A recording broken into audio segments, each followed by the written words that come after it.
विगत दिनों से जो धर्मशाला बाज़ार में प्रकरण चल रहा था, आज कहीं न कहीं जिनके ऊपर आरोप लग रहा था वो कैमरे के सामने आए, आकर के उन्होंने बड़े विस्तार से जो उनकी बातें थी उसको रखा।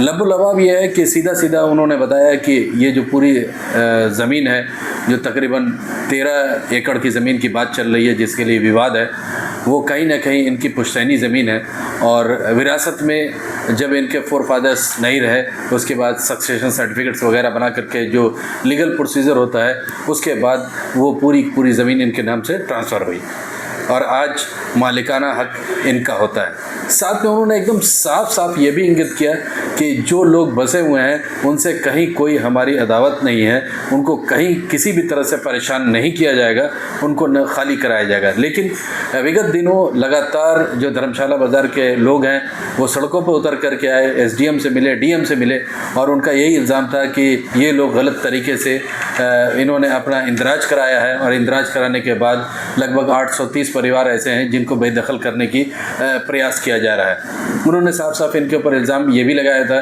कि कोई ज़मीन है मार्कंडे भवन की जिसको लेकर करके विवाद उत्पन्न हुआ था। क्लियर कट यहाँ पर इनका साफ साफ कहना है कि जो भूमि खाली है उसके ऊपर ये कब्ज़े की बात कर रहे हैं, उसके ऊपर कंस्ट्रक्शन की बात कर रहे हैं। यहाँ पर एक राजनीतिक नेता हैं, उनकी भी बात सामने आ रही है कि उन्होंने कुछ जो है 1000 से 1500 स्क्वायर फीट ज़मीन इल्लीगल रूप से कब्ज़ा किया हुआ है, वो भी बात आ रही है। लबोलबाब यह है कि अगर तहसीलदार ने या कोर्ट ने इनको सक्सेशन सर्टिफिकेट के थ्रू सक्सेशन जो सर्टिफिकेट इन्होंने प्रस्तुत किया जिसके अंदर ये हुआ कि वारिस यही हैं और वो विरासत इनको ट्रांसफ़र किया गया और वो ज़मीन इनके नाम की गई, तो वो लीगल रूप से ही कहा जाएगा।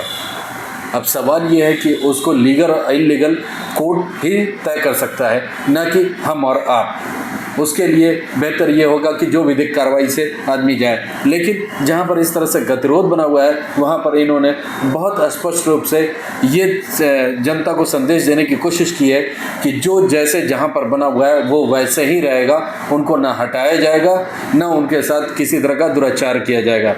लगातार इस बात पर उनका एम्फेसिस था।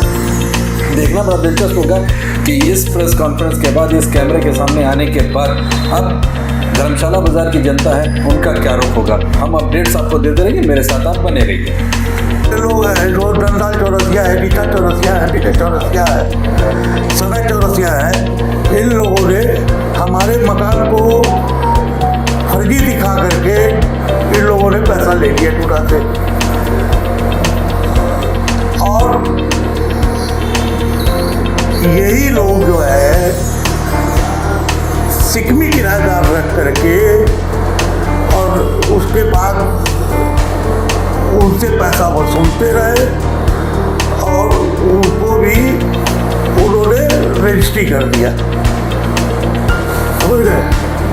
तो ये सब तमाम मामले इन लोगों के हैं जो कि आदमी को संज्ञान में आना चाहिए कि लोगों ने क्या हरकत किया है।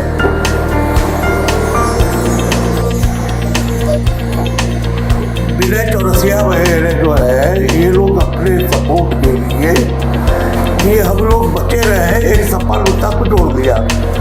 सपा नेता को 1500 स्क्वायर फीट जमीन दे भी दिया उसमें से, और वो अपने फेवर में इनको बनाए रखने के लिए कि ये हमारे साथ रहेंगे तो हम लोग बचे रहेंगे, इसलिए ये काम इन लोगों ने इतना गलत किया है।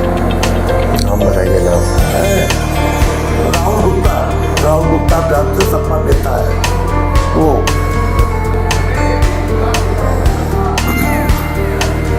बात करना यह है कि जो हमारे पूर्वजों के जमीन पे जो लोग बसे हुए हैं उनसे हमारा कोई लेना देना नहीं है। अच्छा है वो फल फूल रहे हैं,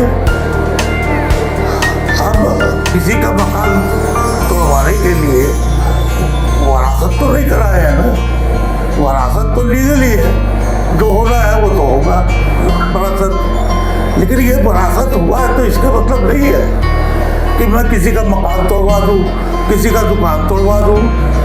अरे उनके फल फूल रहे हैं, बच्चे फल फूल रहे हैं, हमको तो और खुशी है उस बात की।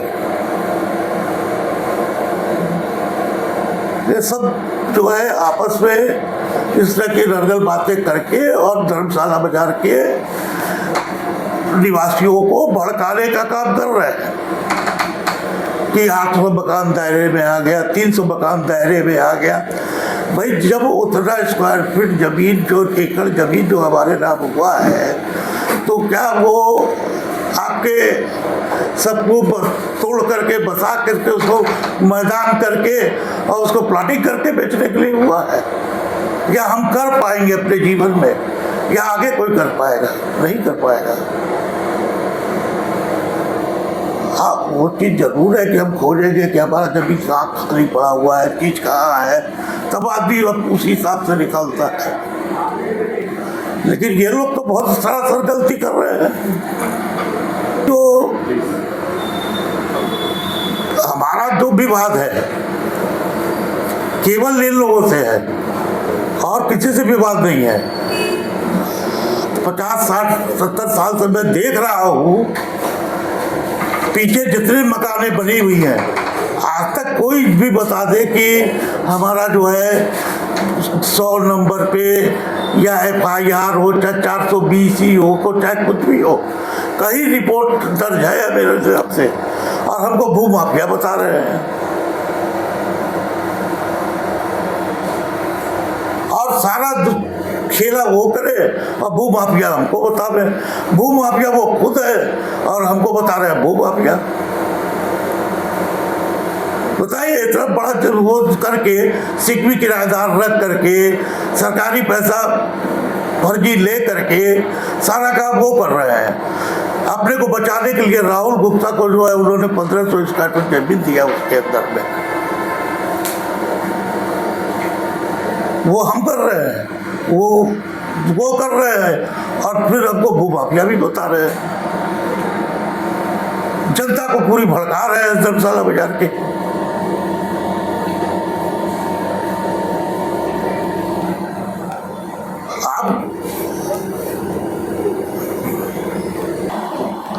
अब धर्मशाला बाजार की जनता को हाथ जोड़ के प्रार्थना करते हैं कि इन सब निरर्थक बातों पर ध्यान न दे और जैसे रह रहे हैं वैसे खुशी राजी खुशी रहे।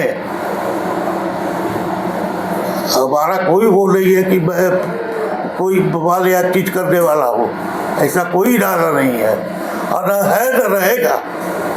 मेरा नाम सुभाष चंद्र अग्रवाल है और हमारे छोटे भाई सुधीर चंद्र अग्रवाल, हम लोग यही के निवासी हैं। अलीनगर में पैदा हुए, अलीनगर में मकान है, लेकिन 12 घंटा वहाँ 12 घंटा यहाँ बिकता है हमारा धर्मशाला बाजार में। इसलिए आपसे प्रार्थना है कि आप लोग जो है एकदम निश्चिंत रहे, हमारे तरफ से कोई बवाल नहीं होगा। हमारा केवल मतलब इन्हीं लोगों से है और किसी से नहीं। विनय चौरसिया, सनय चौरसिया है, जिनसे आपका है विनय चौरसिया, सनय चौरसिया, रत्नेश चौरसिया, इन लोगों से है, यही सब लोग हैं।